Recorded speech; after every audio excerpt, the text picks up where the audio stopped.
직장 다니시는 30, 40대 직장인의 경제적 독립을 돕겠습니다. 성공한 아빠입니다. 안녕하세요. 성공한 아빠입니다. 오늘은 제가 며칠 전에 신문을 읽었어요. 중산층, 상류층 가는 사다리가 끊겼다. 상류층 도양권 유지도 버겁다. 중산층 20% 적자 인생. 이거에 대해서 말씀을 좀 드려보려고 해요. 굉장히 지금 힘든 시기이긴 하거든요. 근데 이런 시기에 성공한 아빠는 어떻게 지금 이런 위기를 극복하고 있는지, 왜냐면 제가 직장을 다니다가 지금 일을 하고 있는 거기 때문에 그거에 대해서 좀 제 생각에 대해서 말씀을 드려볼게요. 우선 기사를 한번 보시면, 제가 아까 보여드린 거예요. 매일경제 기사인데 상류층이 월 평균 2022년에 1,300만 원 정도였대요.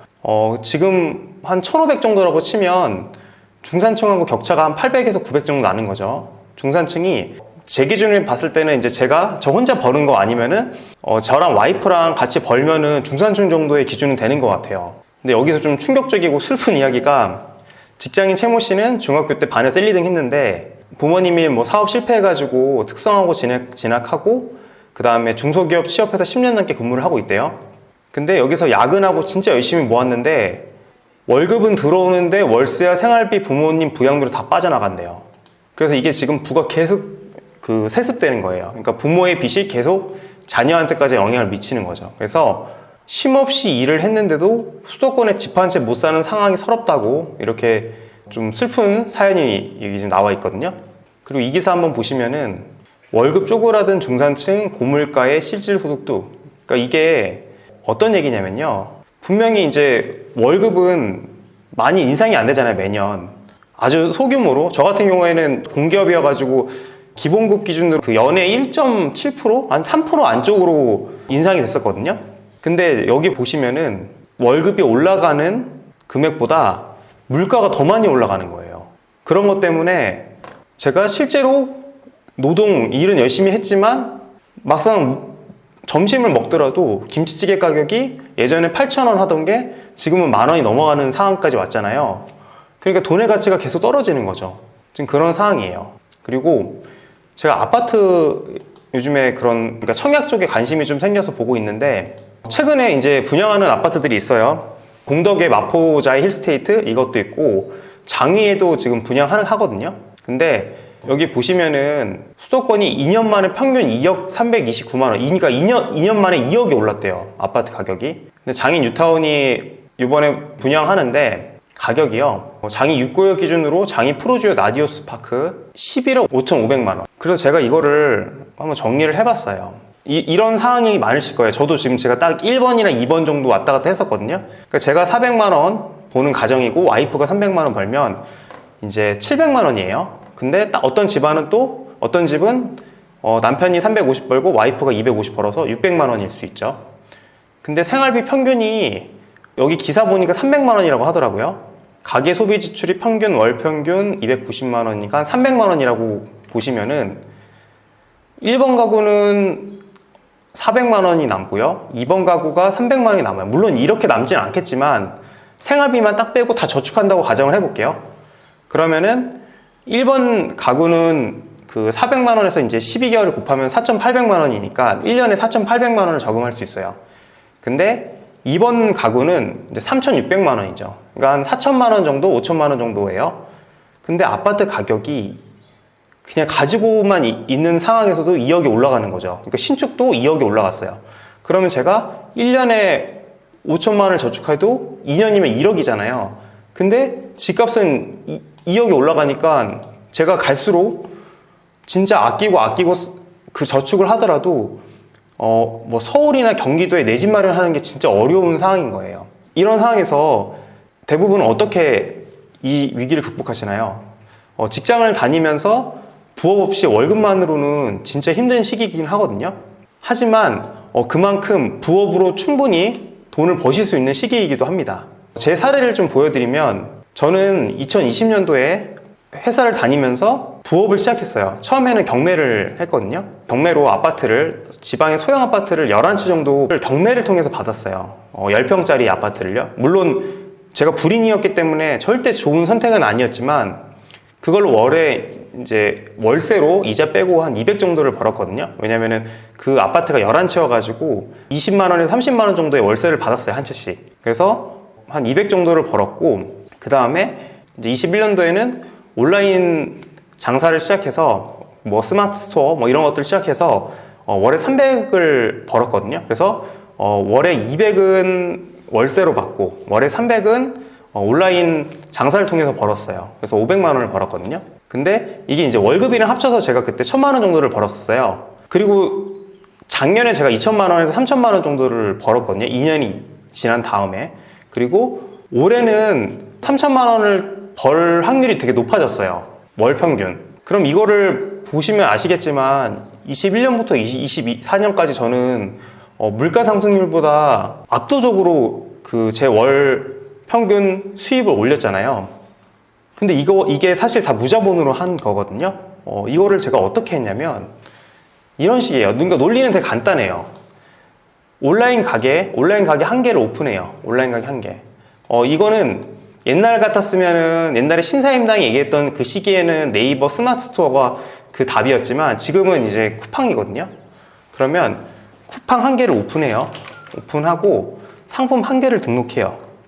그리고 또 한 개를 등록하고 또 한 개를 등록하고 또 한 개를 등록해요. 물론 이렇게 등록한 다음에 광고도 돌리고 계속 그런 식으로 이 작업을 해야 되겠죠. 또 한 개를 등록하고 또 한 개를 등록해요. 그러다 보면 이 중에서 잘 되는 거 한두 개가 나오겠죠. 그럼 얘는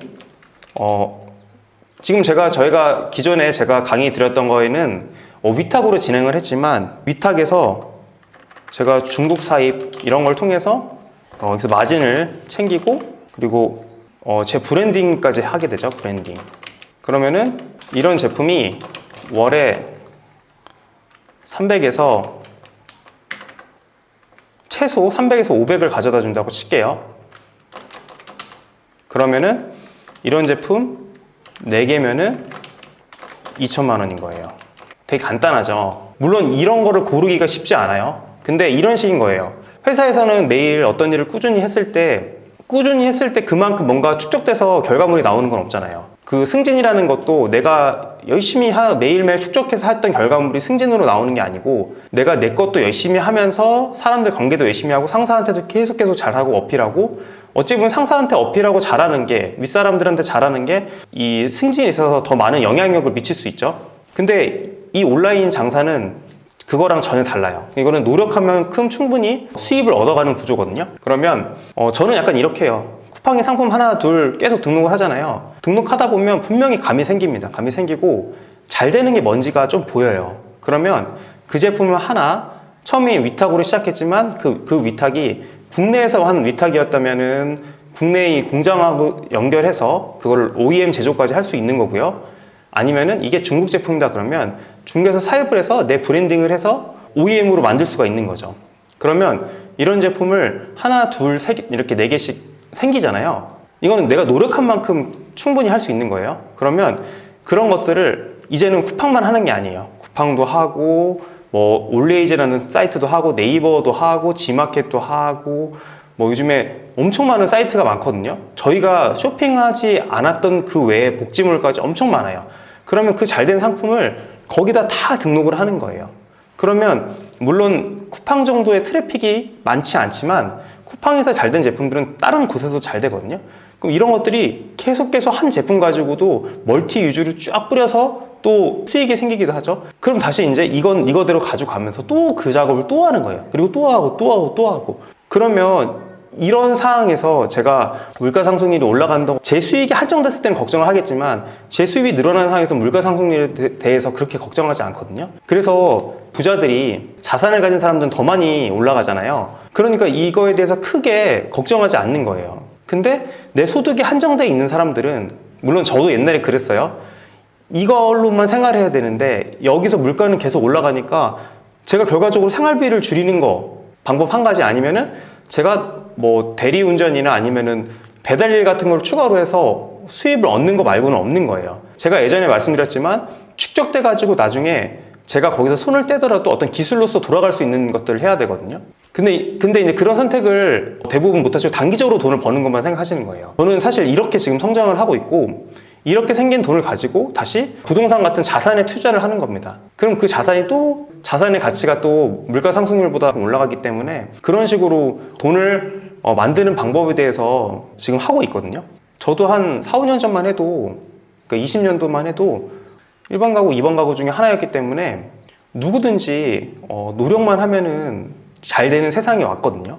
한번 그거에 대해서 생각을 해보시고 그리고 지금 시작을 하지 않으셨다면은 시작을 하시고요. 그리고 이제 제가 모든 거에 답이 될 수는 없어요. 답이 될 수는 없는데 저는 이런 게 있다라는 걸 우선 말씀을 드리는 거예요. 그리고 이런 온라인 쪽에 관련된 강의나 뭐 책부터 시작해서 엄청 많거든요. 그러면은 우선은 실행을 하시고 거기 있는 것들을 하나씩 보시면서 따라해서 보완하고 하시면 되거든요. 대신 이거를 단기간에 뭔가 승부를 보신다고 생각하지 마시고 그러니까 최소 1년은 갈아놔야겠다 뭐 이런 식으로 약간 그런 것들을 생각하고 하셔야 돼요. 그냥 단기간에 뭐 돈을 벌어주겠지 이런 건 절대 아니라서요. 그래서 1년 정도만 쭉 투자하시면 좋은 결과가 있기 때문에 물가가 오른다는 거에 대해서 내가 중산층이었지만 중산층이 무너져가는 그쪽에 내가 합류하는 것이 아니라 내가 이런 것들을 빨리 지금이라도 늦지 않았으니까. 왜냐면 2018년도에도 끝물이라고 했는데 저는 2024년에도 하고 있잖아요. 그리고 이걸 시작한 건 저는 2021년이고요. 그래서 지금도 늦지 않았기 때문에 한번 진짜 좀 열심히 한번 실행을 한번 해보셨으면 좋겠습니다. 오늘 긴 영상 들어주셔서 감사합니다.